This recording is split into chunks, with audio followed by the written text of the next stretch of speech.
ସମସ୍ୟା ଘେର ଭିତରେ ରାମୀମୁଣ୍ଡା ଗାଁ।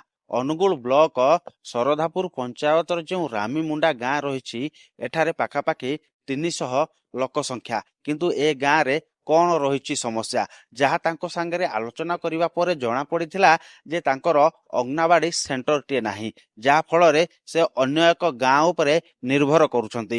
ଅଙ୍ଗନବାଡ଼ି ପାଠ ପଢ଼ି ଯିବା ପାଇଁ 6 କିଲୋମିଟର ବାଟ କୁନି କୁନି ପିଲାମାନଙ୍କୁ ନେବାକୁ ପଡ଼ିଥାଏ। ତା ସହିତ ପାଣିର ସମସ୍ୟା ବି ମଧ୍ୟ ରହିଛି। 5ଟି ନଳକୂପ ରହିଛି, କିନ୍ତୁ ସେଥିରୁ 2ଟି ଅଚଳ ଅବସ୍ଥାରେ ରହିଛି ଏବଂ ଗୋଟେରୁ ପାଣି ଖରାପ ବାହାରୁଥିବାରୁ ପିଇବା ଯୋଗ୍ୟ ବି ମଧ୍ୟ ହୋଇପାରୁନାହିଁ। ସେହିପରି ସମସ୍ୟା ରହିଛି ଆଶାକର୍ମୀଙ୍କର। ଆଶାକର୍ମୀ ଯେଉଁଭଳି ଭାବରେ ଅନ୍ୟ ଗାଁ ଉପରେ ବି ମଧ୍ୟ ନିର୍ଭର ରହିଥାଏ, କାହିଁକି ନା ଯେତେବେଳେ ସ୍ୱାସ୍ଥ୍ୟ କଥା କହିବା, ତାହେଲେ କୌଣସି ସ୍ୱାସ୍ଥ୍ୟ ବା ଜରୁରୀକାଳୀନ ପରିସ୍ଥିତିରେ ସେ ଆଶାକର୍ମୀ କି ଖବର ଦେଇଥାନ୍ତି। ଜଙ୍ଗଲ ଭିତରେ ସେ ଆସିଲା ବେଳକୁ ତାଙ୍କୁ ବି ମଧ୍ୟ ସମୟ ଲାଗିଥାଏ, ଯାହା ଫଳରେ ସ୍ୱାସ୍ଥ୍ୟ ଅବସ୍ଥା ବି ମଧ୍ୟ ବିଗିଡ଼ିଥାଏ। ସେହିପରି ସମସ୍ୟା ରହିଛି ଚାଷର ସମସ୍ୟା। ହାତୀ ଆସୁଥିବାରୁ ଚାଷ ବି ମଧ୍ୟ କରିବା ଲୋକମାନେ ଭୁଲି ଗଲେଣି। ଟିକେ ଆଲୋଚନା କରି ଆମ ସହ ଗ୍ରାମବାସୀ ରହିଛନ୍ତି। ଆଜ୍ଞା, କ'ଣ କହିବେ? ଆପଣଙ୍କ ଗାଁରେ କ'ଣ ରହିଛି ସମସ୍ୟା? ଆମ ଗାଁରେ ହାତୀ ଖାଇ ଯାଉଛନ୍ତି। ଆଉ ଆମ ଗାଁରେ ସ୍କୁଲ ଅଙ୍ଗନବାଡ଼ି ସ୍କୁଲ ନାହିଁ। ଖାଇବା ଆସୁଛି ରାସ୍ତାରେ, ଖାଇବା ପାଇଁ ଅଙ୍ଗନବାଡ଼ି ଛୁଆମାନଙ୍କୁ ଦିଆଯାଉଛି। ଆଉ ପଢ଼ିବା ପାଇଁ ବି ଅସୁବିଧା ପାଉଛନ୍ତି। ଆଶା କର୍ମୀ ବି ନାହିଁ, ଅଙ୍ଗନବାଡ଼ି ଦିଦି ବି ନାହିଁ। ଆଉ ଚାଷ ବି କରୁନାହାନ୍ତି, ହାତୀ ଆସୁଛନ୍ତି ଯେ। ଜଣେ ମହିଳା କହୁଥିଲେ ଯେ ଯେତେବେଳେ ଅଙ୍ଗନବାଡ଼ି ପିଲାମାନଙ୍କ ପାଇଁ ଖାଦ୍ୟ ଆସିଥାଏ, ସେହି ଖାଦ୍ୟକୁ ରାସ୍ତା ଉପରେ ଦିଆଯାଇଥାଏ। କାହିଁକି ନା ଯେତେବେଳେ ରାସ୍ତା ଉପରେ ଖାଦ୍ୟ ଦିଆଯାଇଥାଏ, ସେହି ବାଟ ଦେଇ ଗାଡ଼ି ଯାଇଥାଏ, ଚାଲିବା ପାଇଁ ଲୋକମାନେ ବି ମଧ୍ୟ ଯାଇଥାନ୍ତି। ଧୂଳି ଧୂସର ଉଡ଼ୁଥିବାରୁ ଅସୁବିଧା ବି ମଧ୍ୟ ହୋଇଥାଏ। ତ ସେଇ ଅସୁବିଧାକୁ ସମାଧାନ କରିବା ପାଇଁ ସିଏ ଗୋଟିଏ ଅଙ୍ଗନବାଡ଼ି ସେଣ୍ଟର, ଆଶା କର୍ମୀ, ଗାଁକୁ ସୋଲାର ଏବଂ ପାଣିର ସମସ୍ୟା ଦୂର କରିବା ପାଇଁ ନିବେଦନ କରୁଛନ୍ତି। ଆମେ ଟିକେ ଆଲୋଚନା କରିବା, କ'ଣ କହିବେ? କେତେ ବର୍ଷର ଏଇ ସମସ୍ୟା?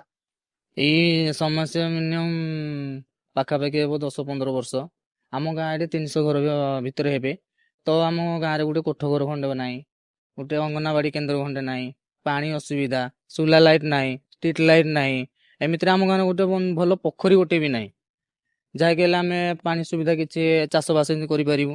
ତାପରେ ସୁଲା ମାନେ ରାସ୍ତା ଠିକ୍ ସେ ବି ନାହିଁ ଆମ ଗାଁରେ।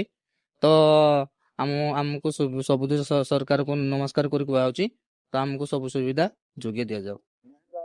ଗ୍ରାମର ଯୁବକ ମାନଙ୍କର ଦାବି ରହିଛି ଯେ ଗାଁକୁ କିଛି ବାଟ ରାସ୍ତା ହେଇଛି ଏବଂ ଅନ୍ୟ ଗାଁ ଭିତରକୁ ରାସ୍ତା ହୋଇନାହିଁ।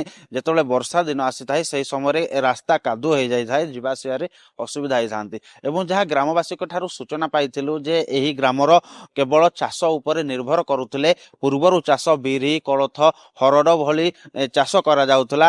ଯେତେବେଳେ ହାତୀ ଉପଦ୍ରବ କଲା, ସେହି ସମୟରେ ଲୋକମାନେ ଚାଷ କରିବା ବି ମଧ୍ୟ ଭୁଲି ଯାଇଛନ୍ତି। ତ ଏ ନେଇ ବିଭିନ୍ନ ସମୟରେ ଅଭିଯୋଗ କରିଥିଲେ ବି ମଧ୍ୟ କୌଣସି ସୁଫଳ ମିଳିନାହିଁ। ତ ଏବେ ଦେଖିବାକୁ ବାକି ରହିଛି ଯେ ରାମୀମୁଣ୍ଡା ଗ୍ରାମର ସମସ୍ୟା କେବେ ଦୂର ହେଉଛି। ଏ ଖବର ପ୍ରସାରଣ ପରେ ରାମୀମୁଣ୍ଡାକୁ କେବେ ସମସ୍ୟା ଘେରରୁ ମୁକୁଳିବା ପାଇଁ ସରକାର ସୂଚନା ଦେଉଛନ୍ତି, ତାହା ଦେଖିବାକୁ ବାକି ରହିଛି। କାରଣ ଯେତେବେଳେ ହାତୀ ଗ୍ରାମ ପାଖକୁ ଆସିଥାଏ, ସଞ୍ଜ ହେଲେ ଟାଟି କବାଟ ପଡ଼ିଥାଏ, ସଞ୍ଜ ହେଲେ ଘରୁ ପଦାକୁ ବାହାରିବା ପାଇଁ ବି ମଧ୍ୟ ଗ୍ରାମବାସୀମାନେ ଭୟ କରିଥାନ୍ତି।